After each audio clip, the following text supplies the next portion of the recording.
Lead Girl, the BWEL podcast is your dedicated platform for amplifying the voices of Black women in various roles, whether you're a teacher, school leader, higher educational professional, or educational consultant. Join us as we honor the stories of remarkable Black women and share insights from our distinctive journeys in education and life. Tune in as we explore the topics that resonate with us as women, as members of the Black community, and champions in education. Welcome to the Lead Girl, the BWEL podcast, where we amplify the voices of Black women in educational leadership. We are your hosts, Trelane and Jocelyn. Happy Sunday, Jocelyn. We are back. It feels like forever, so I'm so excited to be on tonight. I'm excited to be here as well. We got some powerhouse in the house, and so super excited and pumped up to hear from our guests today. I am too. So I'm going to start by introducing our first guest. Our first guest is Dr. Adrienne Davenport. She is a veteran educator who has served as a teacher, instructional coach, and building level administrator. She is also the author of the Amazon bestseller, My Hope is Built, Reflections of Faith, Grace, and Resilience from an Educational Leader. And her most recent release, Stand, 5 Powerful Strategies for Overcoming Barriers to Becoming an Instructional Leader. Dr. Davenport also serves as an adjunct instructor at Anderson University. She is the owner of Dr. D Consulting LLC, which provides instructional leadership professional development to individuals, schools, and districts. She is passionate about education, and her interests include educational policy and instructional leadership. She volunteers in her community through various organizations, such as the United Way. In addition, she works with youth at her church. Dr. Davenport loves to read, and she enjoys music, walking, and spending time with friends and family. Welcome, Dr. Adrienne. Thank you.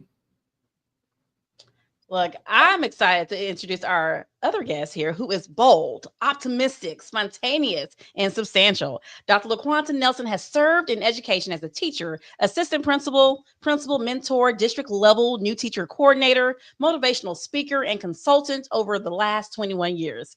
She currently serves as the CEO of The Boss Educator brand, where she continues in empowering scholars and all educators on their journey to become bold, optimistic, spontaneous, and substantial.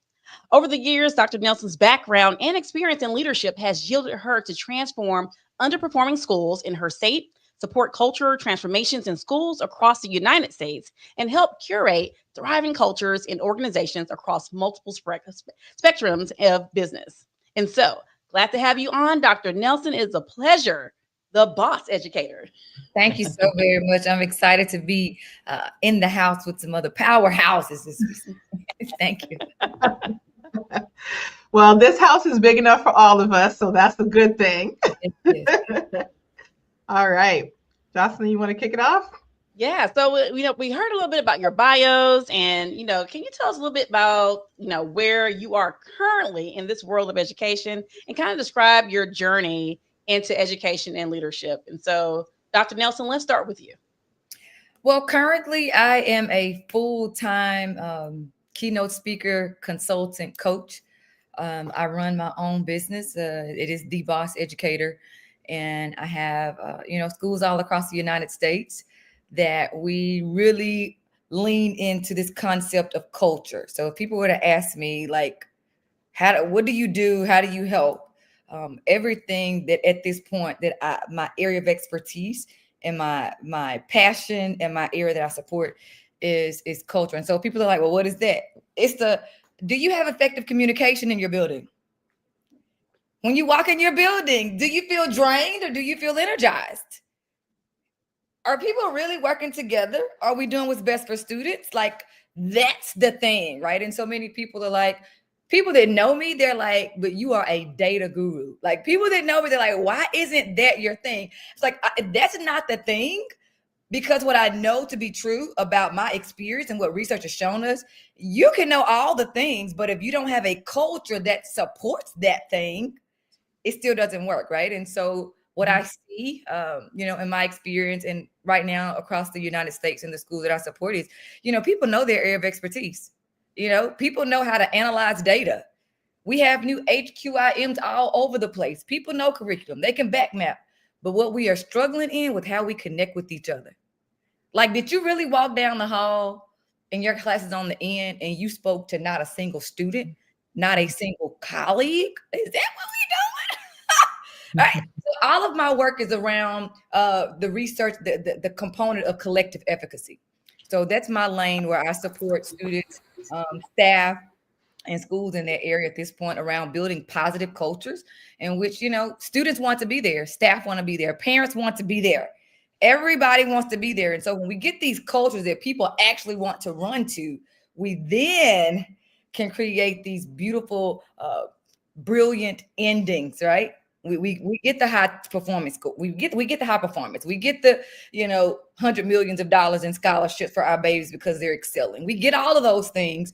But we have to have this foundation of a strong, supportive, positive culture. So that's my baby. How did I get here? I started off as a math teacher, just loving on babies.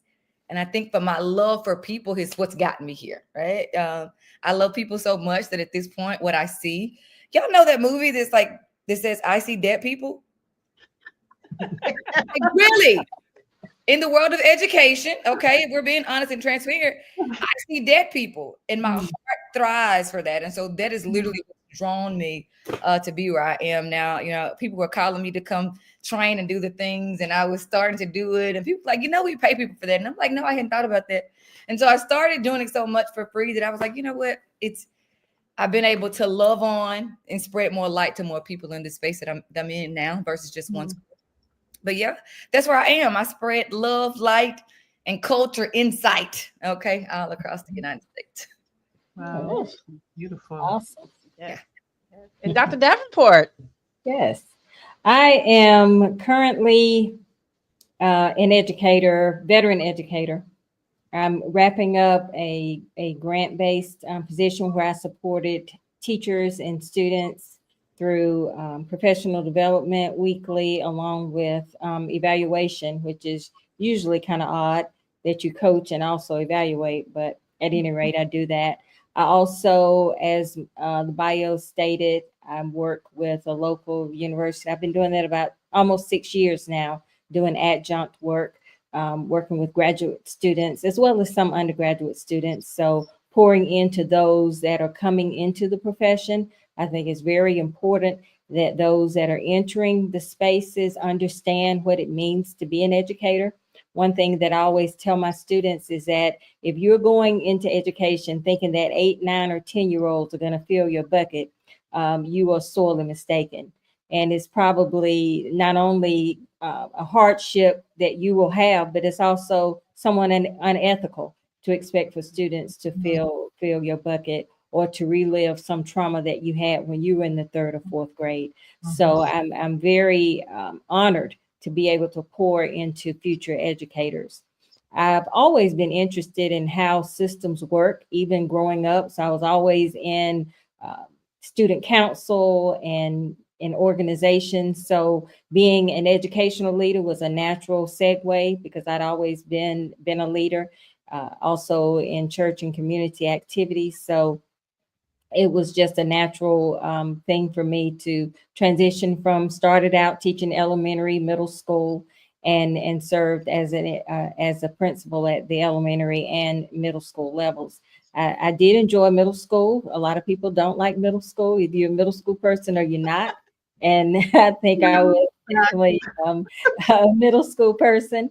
And I've also coached up those that I've worked with, that I've supervised, from being an instructional assistant to becoming a teacher to a teacher leader to an administrator to principal and beyond.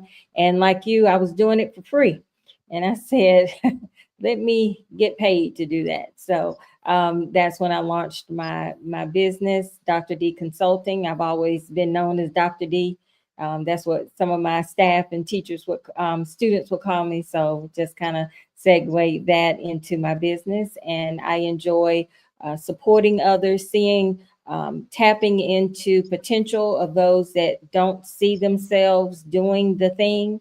I have a gift for that. And so I like inspiring others and working to make the systems better, because that's going to make our schools better and make our students be more successful. So that's where I am today. Wow. Good. Y'all are busy. I Yes. mean, and good busy, such good busy. Yes. We're going to get into it. We're going to get into it in a minute with our big content, but so that we can just honor the organization that brought us here today, Black Women Education Leaders Incorporated, known as BWEL. We are on BWEL's podcast, Lead Girl, the BWEL podcast. So could you just share with our audience quickly, how did you learn about BWEL and what inspired you to join? How about Dr. D? Yes, I noticed BWEL online. It was through social media. I want to say through Twitter, now known as X, and just saw a lot of the posts and said, "Hey, let me follow this organization, because this is aligned with my values and also with what we need to do and lift each other up in our own spaces." I think waiting for someone else to acknowledge us is folly, particularly in 2025 and beyond.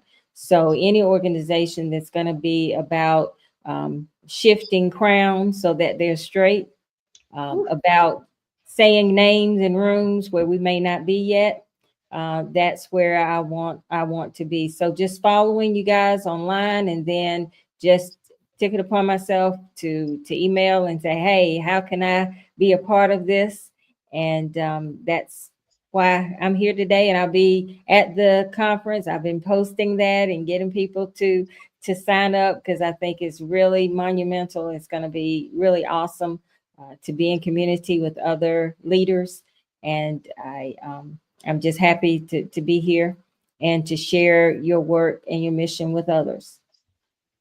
Very glad to have you. You know, very much so the same. I, on Twitter, formerly known as Twitter X, was just watching one day. It's like, wait a minute. Oh, I love it. I need to go on it, right? I think that there is a false narrative that Black women who are excelling don't support other Black women who are excelling.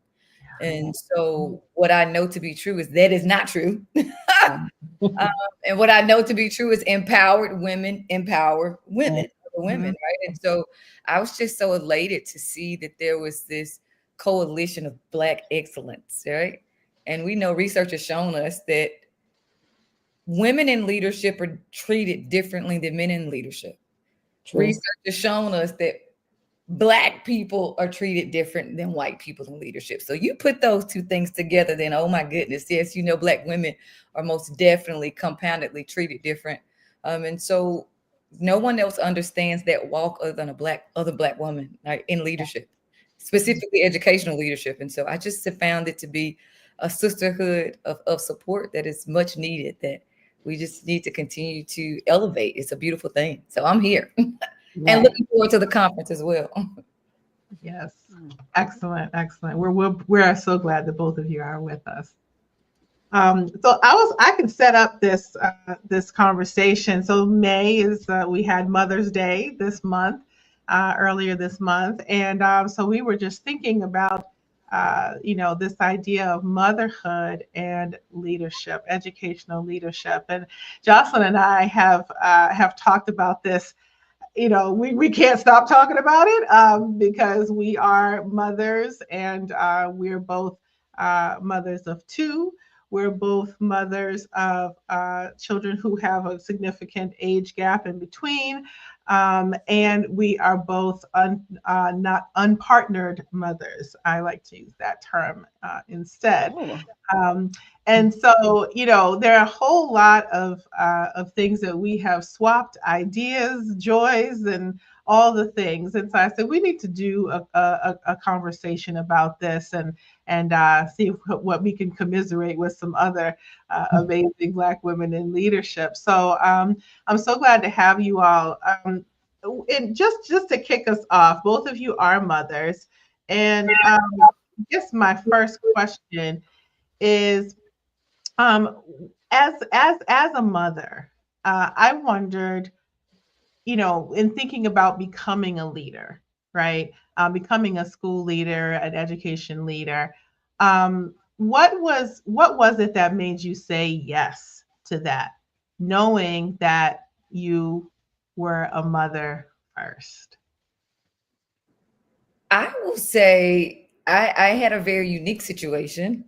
I will never forget walking down those long halls in my heels with my big old belly. I actually was in the midst of my first administrative position when I had my child, right? And so I honestly, I don't know what it's like to be in the positions before mothering, because literally, as to be the mom before you're the administrator, like, because it was all happening. It was happening, around the same time. And so what I did learn, I will tell you, was that it was extremely difficult, and I think that we are not honest. There's a couple things I always say. I'm an old country girl, right? It's a few things that I say people are just not honest about. They're not honest about home ownership. They leave out a lot of details about home ownership. They leave out a lot of details about marriage.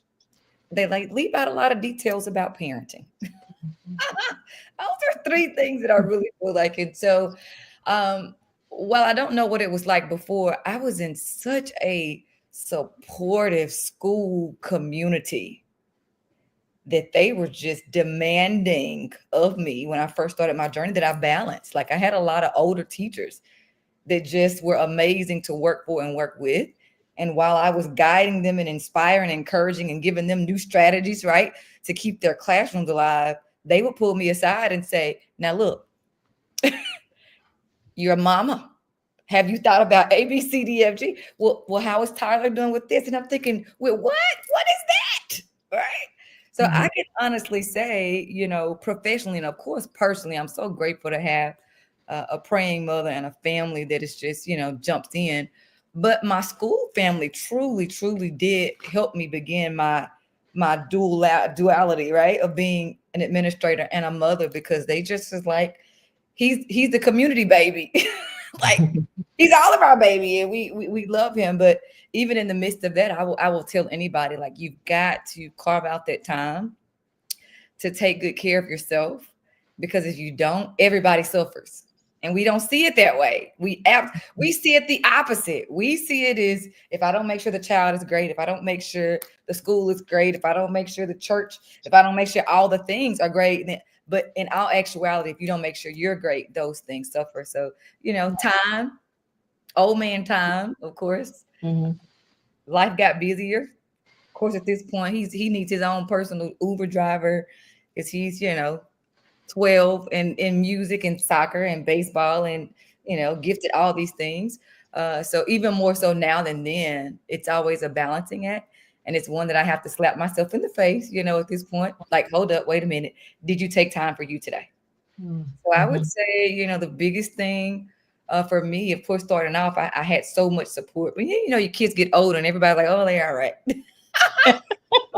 Well, there's the support system with certain things. It's like, oh, they're all right. They're big, right? So I had to learn to stand on my own 2 feet and find that balance. Because, I was accustomed to being everybody's mama at the school, even before I had a child. I was at a school of 1,200. And even now, if I go in the grocery store, like, sometimes I'm caught off guard with a bear hug, from behind, because it's like somebody, because I was the mama. And so I just was grateful up front to have that mothering instinct, to just love hard on people and have high expectations.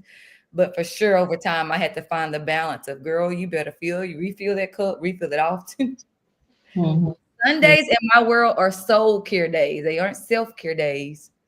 They're soul care days. And so I like that. Yeah, we say my soul is tired and needs some rest. You got to rest. Yes.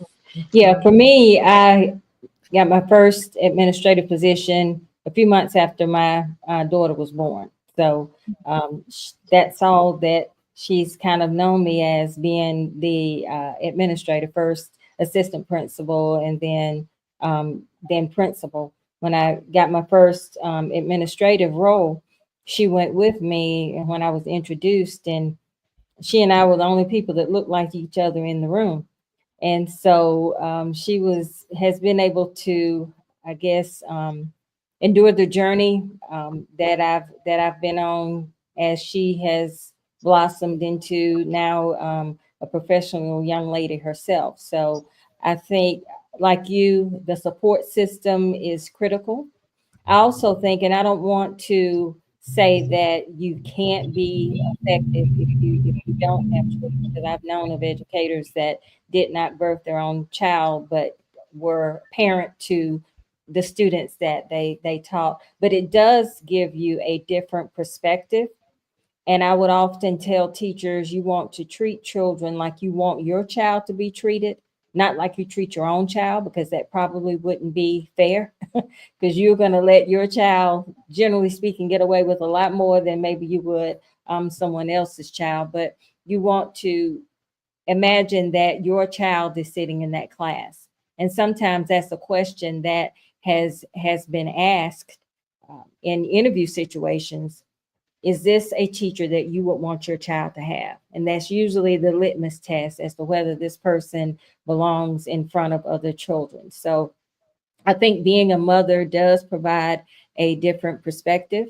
Not saying that one is better than the other, like I said, if you didn't birth the child, but I think it does provide a different challenge as well, like you said, balancing, because you're there for those children. You take those children home with you in your head and your heart, but then you have your own child or children that needs you as well. So it is a balancing act. It is a balancing act, but with the support and with the growth that you, like you mentioned, Dr. Nelson, on your self-care, making sure you take time for you and just balancing it all out. I would often get the question when I was a principal, well, what time do you leave school every day?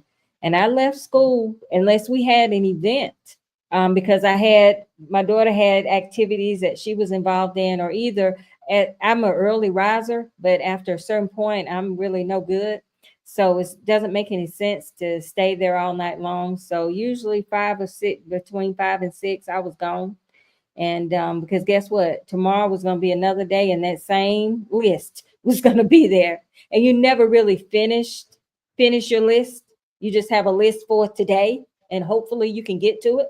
But if you ever think you're going to be there, and I also think the days are gone where you have to be there till 9 or 10 o'clock at night and thinking that's going to get you some accolades or whatever. I don't know, but working smart, working strategic, you don't need to be there all night. And then you've got your family that needs you and that you need them as well. So yeah.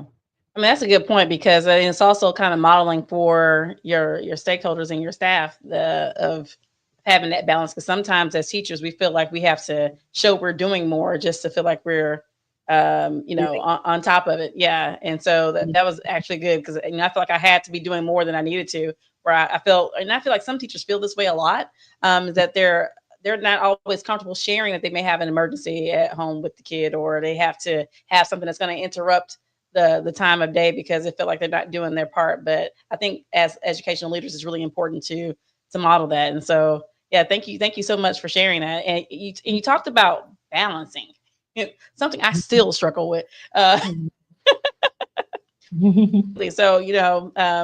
as Trelane shared, I'm an unpartnered mother.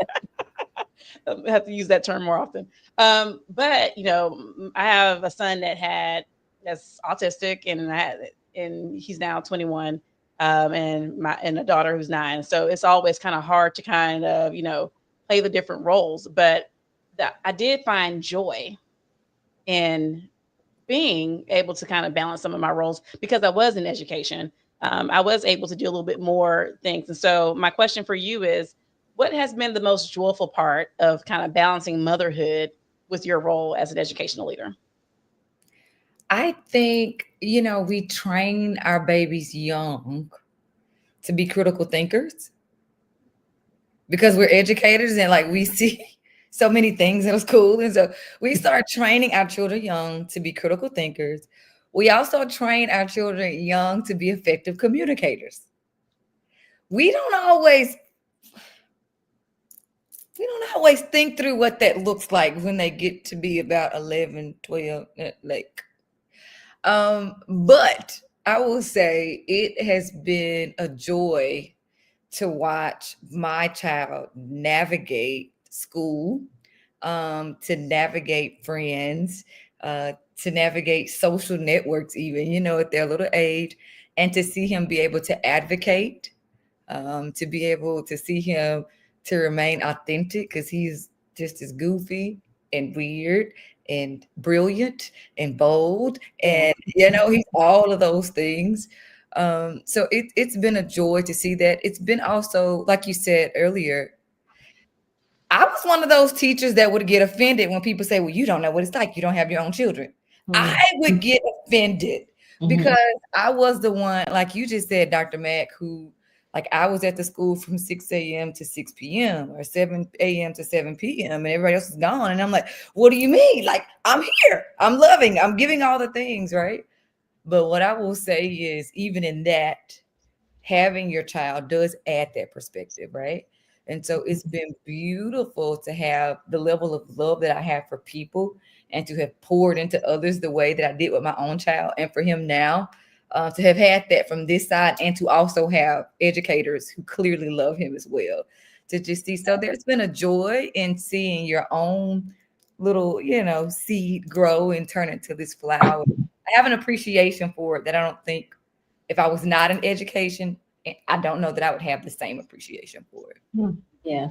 I think all educators, particularly, I think women, if you're a mother, you definitely, I don't want to say you're not harder on your child, but you're definitely more realistic into, because I know sometimes you see children at school and particularly middle school acting a fool, just bottom line to it, acting a fool.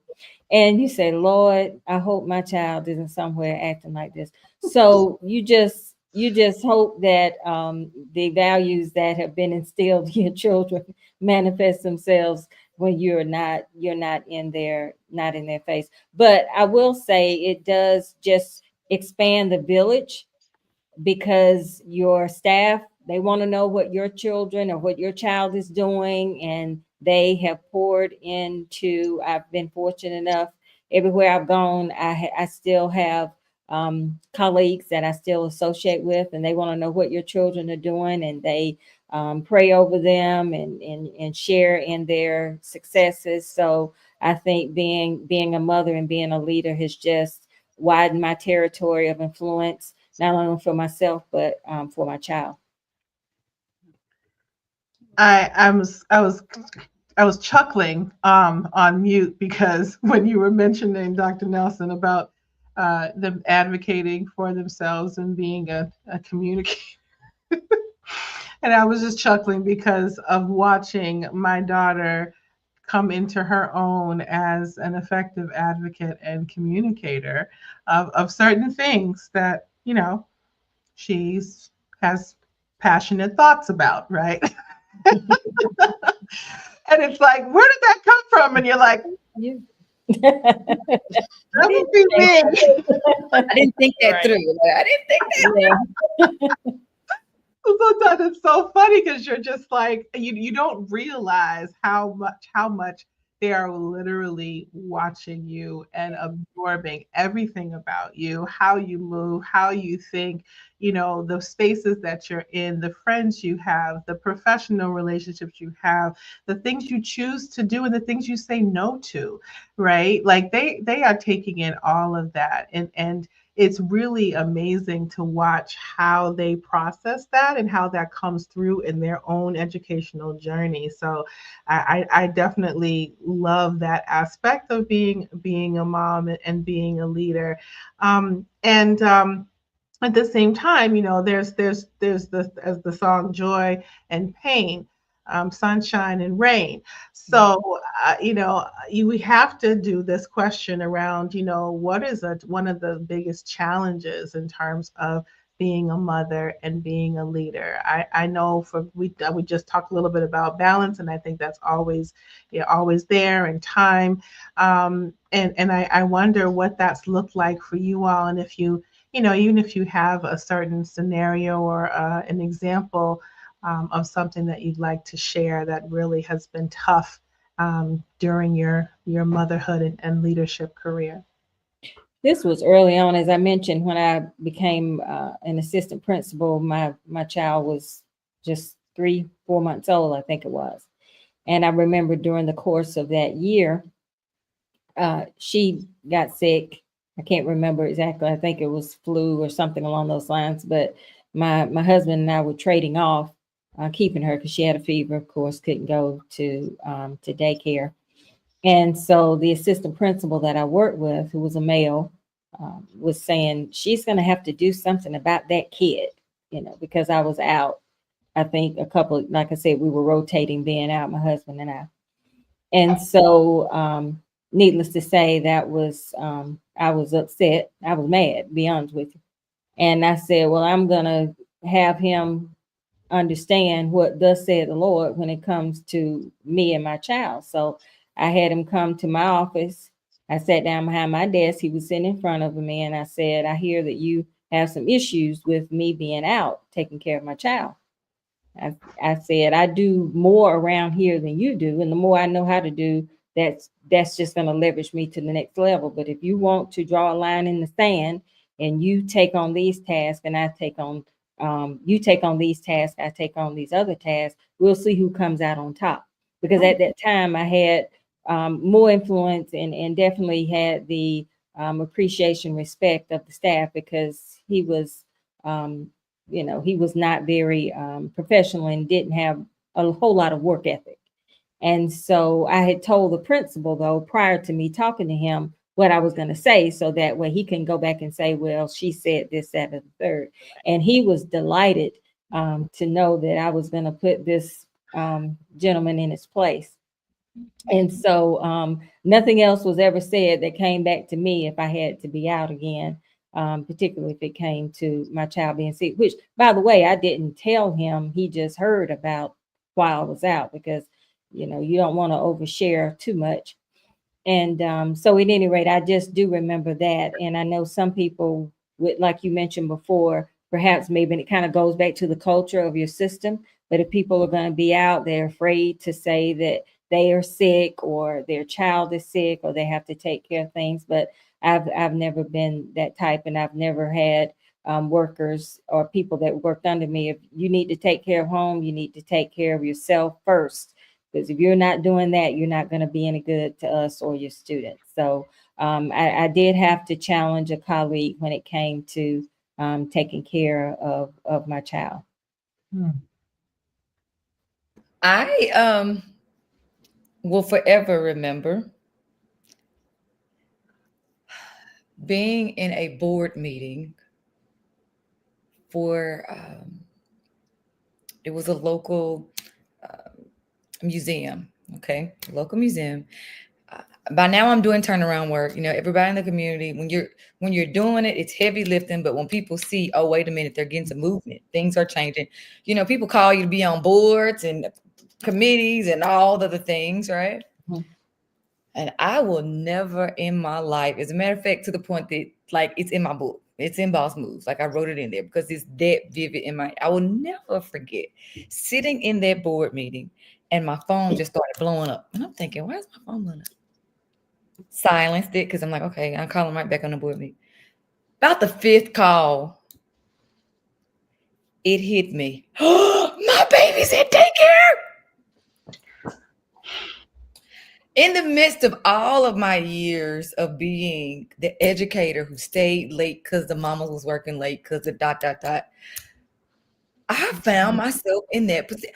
Y'all, the time was going and I just literally had lost track of time.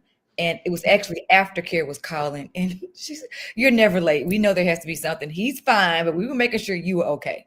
Y'all, I boo-hooed all the way out of that place to get my baby. And I boo-hoo probably for the next month solid. And even sometime now, I still boo-hoo because it was, I talked about that balance thing. It was easy when he, you just dropping him at daycare and your mama's picking him up if you need, right? But when he gets older and we move cities, right? I just will never forget that. I talk about the mirror and the grace. That was a day that I had to pull out my mirror and say, girl, you are doing too much for too many people, right? You're off balance, you're out of rhythm, and you got to reset. Needless to say that never happened again. But it was one of those stark reminders for me that it is easy to get out of balance. It is easy to say yes to so many things that your brain is just constantly on 1,000. And so that's a one of the times that I was like, okay, girl, recalibrate. you got to recalibrate, pause, pivot, all of the things. And so, of course, I always had grace for parents who were late. I grew up in a single parent home. My mom didn't graduate high school, so I understood the grind of someone who had to work long hours to make ends meet. So I was always, gracious of that, but I just prided myself on being like the number one mom in the world, that I would never leave my child. Like he would never be the last one there, like the last one. Oh my God. And they're calling me. Ah! So yeah, that was one of those moments for me that never in life will forget it. Never will forget it. Like I said, again, it caused me to continue to reflect, even as my leadership, like how am I supporting the people in my building that like this is not their reality either. And then my grace, because I was and still am just a human trying to figure it out. So yeah. I mean, if that hasn't happened to anybody, Me too. Yeah. I mean, yeah. So, I mean, I don't have the next question, but. Yeah. I know. So, I mean, so she kind of is leaning into the next question. We're talking about, guilt or feeling a certain way. And, a lot of times, especially the more you move up into education and your role demands more of your time, more of your commitment, sometimes it's kind of hard to balance that out. For example, going to board meetings and having to be there at a long amount of time. And I understand I'm a single parent. So, my kid's a little bit older now. So, I leverage my son since he's a little bit older with Uber and things. But before it's like, well, I have to figure out how to make this move, to get this move, to do the next thing. And then you feel guilty because you're putting all this effort into something else that is, something that isn't your family. And sometimes you feel like it could be more into your work than it is into simple things that your kids may need or may have mentioned or brought up to you, which my daughter reminds me often. Yeah. She probably said to Mom, you're on this podcast right now. When you gonna come spend some time with me? So, how do you guys manage guilt, if it arises and like when your role really demands more of your time than the other as a parent? For me, guilt is a real thing, and even though I shifted, I did not realize, I thought that I was like number one mom, like not missing anything with my own child when I was leading my own school. Just because I always had flexibility, and support to run, be at the program. It was not until I stepped out of my role of principal that I realized how much I actually was missing. Right? Because I thought I was checking out the box, and I'm like, you know what? I wasn't there time he got off the bus to see how was his day really, right? Before he had time to wooz up. Like I wasn't, so it was just so much. And then even after that, like I literally, the first time I was at his like end of the year thing, like field day, and I was there all day, not like just on a 1 hour shift, right? Because I left my school but like had the whole day I cried again, y'all. I'm a crybaby because I'm thinking I have been missing out. I've been missing out. And so, when I'm coaching principals all over, the United States now, people ask me, in all of my training, my boss framework that I work from it's a personal and professional framework for this reason. Because if we aren't careful, we will pour our heart and souls into everybody else and give our family the rest. Thinking that but it's like, no, not really, right? Your babies are missing out. It's sobering when you realize like they're only in third grade once. They only hit 16 years old once, right? You don't get a redo. You do not get a redo, right? So guilt is a real thing. And like even now, like in the morning, I'm flying out. I'm with Plano tomorrow, so I'm gonna be out there with them the next 2 days. We find a balance because he's at the age now. I find the balance of he's a great communicator, right? And we really worked on vulnerability in our house to just be honest about how we feel about things. If you feel like I'm missing, if you feel like just say that, right? So we can talk it through. He's at the age now where, like last week, I was doing a retreat with community college. He got exempt from his tests. He was exempt from his test that day. So the next day, you clocking in the boss, you're on the clock. Come on, let's go get this stuff. We got to get here to this retreat. So, we found this balance of, of being great at communicating and being vulnerable and just being honest. And then tag teaming this work that I'm doing now, right? It's been a beautiful place for us to do that. But how do? I keep my mirror. I got to be honest because there are some times that I can adjust. There are some times that I am out of order. Like I did not make the right decision there. And then I pull out the grace. So I keep the mirror to be honest with the transparency, but I pull out the grace and I ask myself, what was the lesson? How do I make it better moving forward? So that's what I do, mirror and grace. Love that. Yeah. Love it. When I was assistant, my daughter was in first grade. I was assistant principal at the school, and I prayed for a resilient child and self-assured, and he answered and gave it to me. So when she would see me in the hallway, she wouldn't even like pay any attention. It's like, oh, I see you all the time, where most kids would, want to be with their parent or whatever. So she's never been that kind of needy or clingy person. But I'm pretty sure I did have bouts of times where I felt like I'm giving more on this side than the other. And I think that's true for any parent that works outside of the home. I don't think that's unique of an educator, but I've forgiven myself for that as I've moved on. And like I said, hopefully, some of the lessons and kids are paying attention to you at all times, just like we paid attention to adults. I mean, it doesn't change. And so hopefully those things that I did well will stick, and the things that I didn't won't be replicated.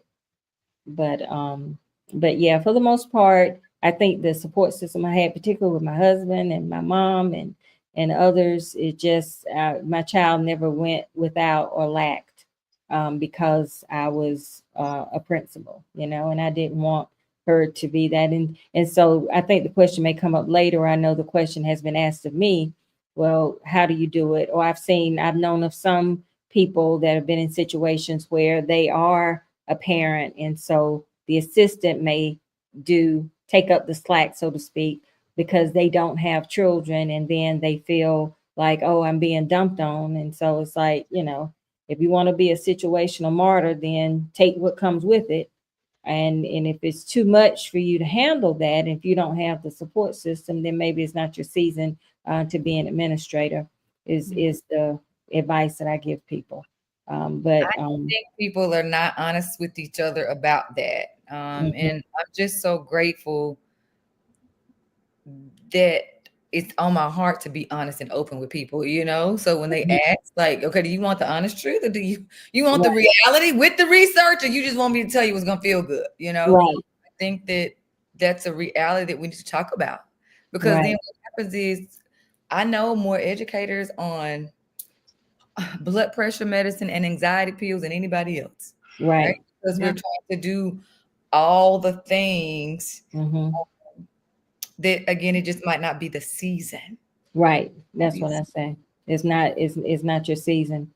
So, and that's okay, because, what's for you will happen in the time and the way it is supposed to. But then also there may be some other things at play there, perfectionism, that make you feel like everything has to be in a perfect little box. And, so there may be some other things there other than just being an administrator that may be affecting how people feel.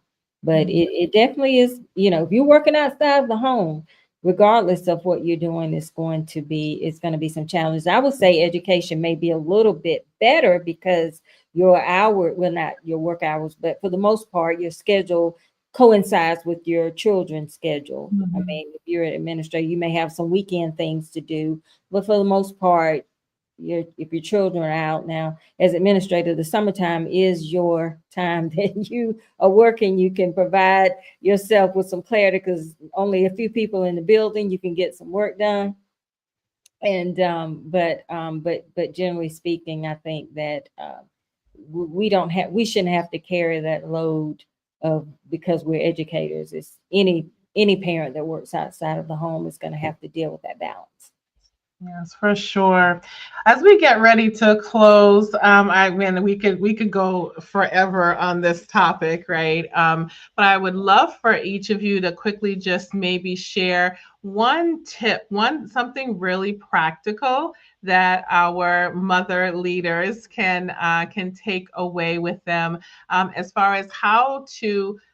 We talked about this idea of balance, which I'm not a big lover of that term because I really don't think that it's possible to have balance, real true balance. But maybe even thinking about, we talked earlier in the broadcast around different strategies for soul care and self-care and just taking care of you, filling your own cup. So I'm wondering if you could offer one tip for our listeners who are moms and leaders. Well, this is something that I did not know about when I was a leader, but I've acquired since then, is that you have to make a scheduled date for yourself. And so when you have a dentist appointment at 10 o'clock, you put that on your calendar and at 10 o'clock, I've got to be at the dentist. Well, you need to do the same thing for yourself and say, whatever that time is, oh, I have an appointment at that time. I can't do X, Y, Z. And so you have to prioritize yourself for your own sanity. And that's separate from being all of the other things that you are. I agree with that. And mine goes along the same line. I start and end my day every day in meditation. Mm-hmm. It's amazing what 15 minutes in the moment of grounding yourself and 15 minutes before you go to bed of being with an attitude of gratitude, like what that will do for your soul. It'll be, for your mental, your social, all of that. So 15 minutes in the morning, whatever that looks like for you. Some mornings for me is sitting in silence, crisscross applesauce. Some mornings it's reading a devotional, but in the morning, 15 minutes dedicated, even if you've got to get up early. And then before you go to bed, like what meditation looks like for me at night is a gratitude journal. So those two things together are powerful for you as a mother, number one, as a person, number one, a mama and a leader. Wonderful. Thank you. Jocelyn? Well, ladies, it has been a pleasure having you guys on this evening as guests on the podcast. And so you definitely share some nuggets. And I hope that all of you who are watching us live or coming back and listening to this podcast get some nuggets, and just know that give yourself permission to have grace in the mirror, because that's what I took out of this conversation today. To reflect on yourself, as a mother and a leader in education, and knowing that it's okay to give ourselves permission and grace to make things possible. And so I want to thank you guys for listening to Lead Girl, the BWEL podcast, where we amplify the voices of Black women in educational leadership. BWEL is a nonprofit organization open for membership for you to serve and to be served. If you are a Black woman in educational leadership, we are looking for you. So become a member or support us by visiting blackwomeneducationleaders.com and follow us on social media on X, LinkedIn, and Facebook. Tune in for upcoming episodes on a variety of topics that are sure to be relevant to your personal and professional growth. We encourage you to give us feedback or request to join our show. You can email us at bewellpodcast@gmail.com or reach out to us on social media at leaders_black. See you next time. Until then, lead, girl. You better lead. Good night.